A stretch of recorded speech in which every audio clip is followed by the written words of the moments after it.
class, my name is Funky Daddy Disco, and I'm gonna teach you how to build a boat. I'm gonna teach you like the Dutchman of yore. We don't need a frame, we just build the fucker from nothing. Watch, you take no punctuation, a stupid title, you make it Irish, you put a shit cover on it, and then you longlist it for the book, and boom, done, boom! I read a book this week. It was not a good book. No, that was not the case. It was an average, slightly bad book that is on the Booker long list, and has become the meme of the Booker circuit. So this book I've already started ranting about is called How to Build a Boat by Elaine Feeney. This book is about a young man named Sheldon, and Sheldon is definitely autistic.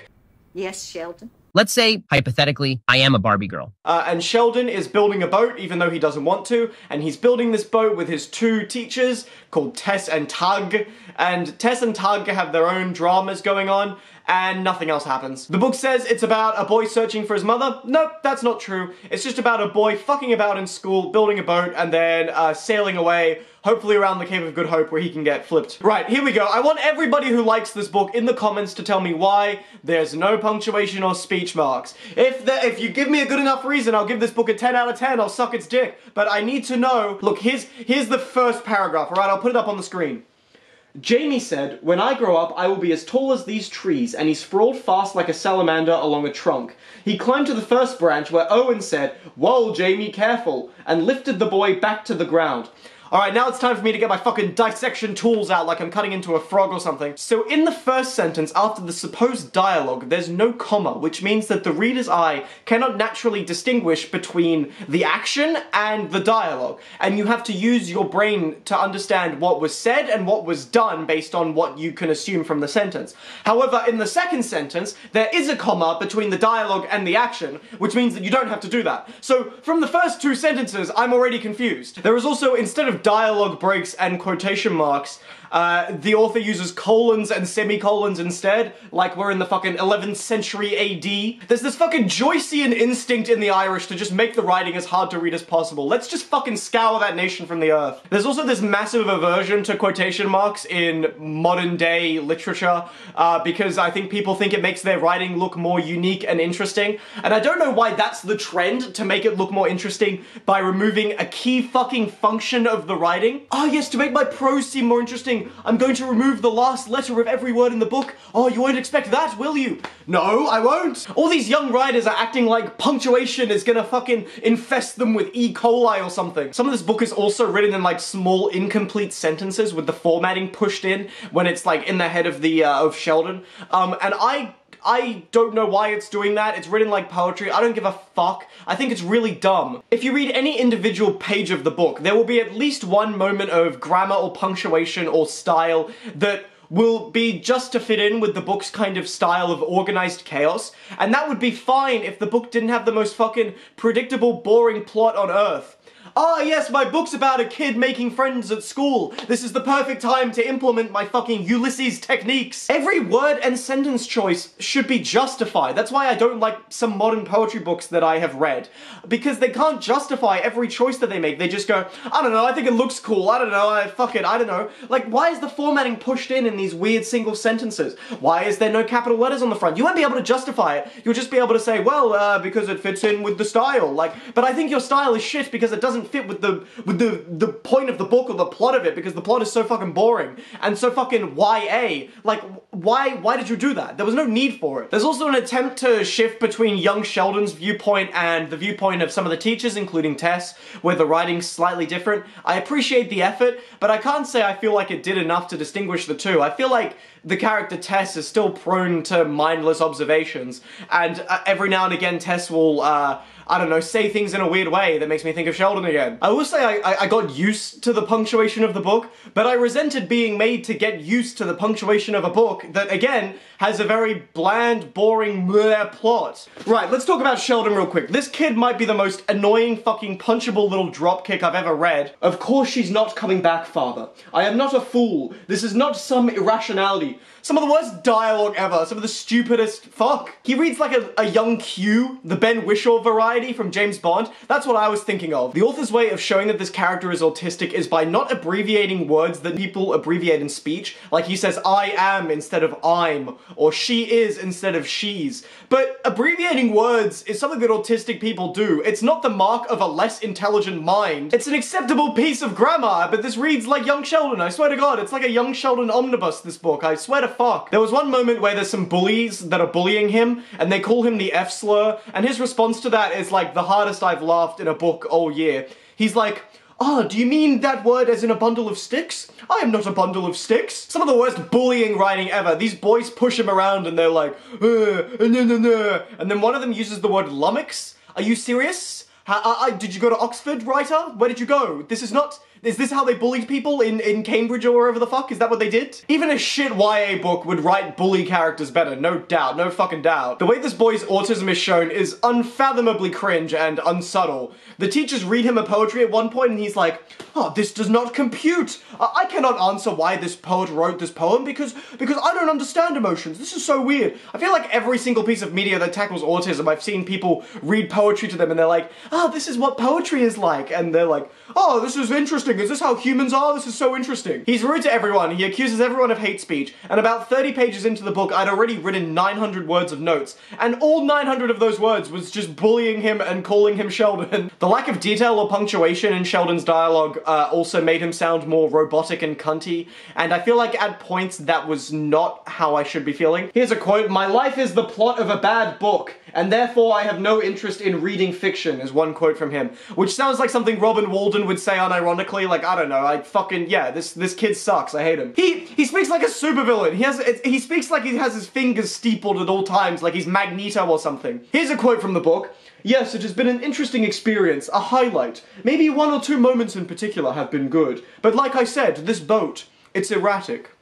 Now, Mr. Bond, your feet are currently dangling over a shark tank." It kind of reads like this author googled traits of autism and kind of piled them into a main character, and I don't care about that necessarily. I just think it's funny. Like, I'm not offended by that in any way. It's just cringe. The kid's narrative voice is also inconsistent and jumpy, and to use a descriptive term for it, I would say disgusting. If I were writing a book like this and were trying to change narrative voices between young Sheldon and his teachers, I would commit to that more. I'd make the teachers' scenes feel more oppressive. I'd write them in larger block chunks. I'd use proper grammar because she's a fucking teacher. I'd do things to the dialogue and the like structure of the writing in those scenes that would make it different, would make them stand apart. But the book doesn't do that, and it makes it feel weird when the first-person perspective of Sheldon is the same as the third-person perspective for an unrelated teacher. It's really weird that she doesn't commit to, like, changing the voice, even though she kind of pretends to. The book also randomly switches into first-person midway through the book, and there was no particular reason for it to do it there and not elsewhere. But when it does that, the first chapter it goes into first-person, the main boy starts talking about alpha males and Jordan Peterson. "Take cocaine all the time. You should be nose deep in that stuff non-stop. Perfectly obvious." This book is so great. That was the most fucking cringe Patricia Lockwood level topic to introduce in your book midway through. Doesn't that feel like something that would be and no one is talking about this? Just randomly she'd be like, "Oh yes, and here's the scene where I'm watching a Jordan Peterson video and I'm watching it with mild bemusement." Like, why was that in the book? Why'd you put Jordan Peterson in the book? Imagine if young Sheldon had started talking about Andrew Tate or Ben Shapiro. The book uses this character to show that one of the priests, one of the, like the principal of the school that he goes at, is a bad person because he watches Jordan Peterson. This is a phenomenon in modern literature I'd like to call political pseudo-characterization. That's my name for it. It's where a reader is meant to dislike a character in a book because of the political figures they watch. Everybody hates this priest character, Fawkes. Everyone's like, "Oh, Fawkes can go fuck himself." They're thinking that in their head as they walk past him. And swear to God, until the end, we're not given a good enough reason to hate him other than the fact that he watches Jordan Peterson. Swear to God, we're only meant to dislike him because he watches Jordan Peterson. I promise you that's how it is. Which is, again, I have no real opinion of that, but it's just really unsubtle author commentary on her part. I can imagine young Sheldon saying, but my other teacher, Tess, she listens to AOC and she quotes Hassan. Yes, I much prefer this. This is a much more logical philosophy, yes. That Fawkes character, you only understand that he's a dickhead at the very end where he's mean to the main character's dad. Before that point, it's just hearsay and Jordan Peterson. That's it. Like, I don't fucking know. Why am I meant to dislike this guy? I don't know him. I would love to read a literary Booker-nominated book about a kid being influenced by Sigma male philosophy and the kind of effects of that. Like, I would love that. I'd love to read that. But this book just mentions him as an excuse to seem trendy and modern to get on the long list. And I can't stand that. Again, it's like Patricia Lockwood, where she's like, oh, I watched this ad about someone getting fucked in the ass with a dildo on the internet. I saw Trump's tweet something on Twitter. And it's just mentioned to be funny and to be like a cheap joke. It's not mentioned to have any kind of profound effect. I want to see real engagement with modern online issues, not mentioned in an excuse to seem trendy. Every now and again, Sheldon will say something like, well, this Father Fawkes man, he has the Sigma male philosophy where he thinks that women are less than men. What do you think about this? And I was cringing so hard that I collapsed in on myself like a dying star. I thought the stuff outside of young Sheldon's head was better than the stuff in his head, but it still wasn't interesting or anything. There's a lot of stuff in the middle about the main boy's teacher, Tess, during the school holidays where she's struggling with like infertility and she's unhappy in her marriage. Like, okay. None of that was so poorly written or anything. There's a section where the other teacher, Tug, is talking about his first love. Like, that was okay. But I don't know what the point of any of it was. It felt like a weird kind of like episode about the side characters, you know? It didn't feel important. I like how the focus shifts to them during the school holidays. There's like a logical reason for the shift to change. But I was reading all the sexual chemistry they had and I was like, do I care? Is this gonna matter? Like, what's the point? These two teachers are also total dicks. There's a scene where Tess is divorcing her husband, basically, and we're meant to think he's a dick because of the way he's reacting, but the way he's reacting is totally reasonable because she's being an erratic, uncommunicative whinger. And I think we're meant to think he's a dick, but I'm totally empathetic to him, so I don't fucking know. Maybe that's all the Sigma male philosophy in my head. I thought the dialogue in that scene was actually not bad, to be fair, but they both come off like assholes, and I don't know, like, what the point of them being assholes has to do with the main plot of the kid learning to get over the death of his dad, or his mum, or whatever the fuck. I don't know, I stopped paying attention. The other teacher, Tug, is also an asshole and kind of an edgelord. Here's a fantastic quote from him. I've grown accustomed to silence. It's dangerous to get close to people. In case they hurt you? No, in case I hurt them. Really fucking cringe, very good. Thank you, Elaine Feeney. I like how douchey the two teachers are, in theory, but it doesn't really matter. Like, in this story, them being dickheads is not important. It feels like an added bit of flavor, but the meat itself is like just really boring and bland and young adult. The fact that they're assholes, it just has nothing to do with the main plot of the kid learning to get along at school and have fun and make a boat. Like, it doesn't matter. I'm not left thinking about, yes, she's divorcing her husband. Like, I don't care. It devolves into a dumb romance between these two teachers, and I couldn't give a shit. There was a lot in the book that I didn't like conceptually. I hated the metaphor of the Perpetual Motion Machine. I fucking hated it. It was so obvious and it was so stupid, and it drew so much attention to itself. Every character was like, you want to build a perpetual motion machine, something that moves forever, but you can't live in the moment, you've got to keep moving, that's the point of the machine. It's like the most obvious fucking, like, commentary, it's so bad. There's emotional moments that appear near the end, and they're really unearned. There's a bit where,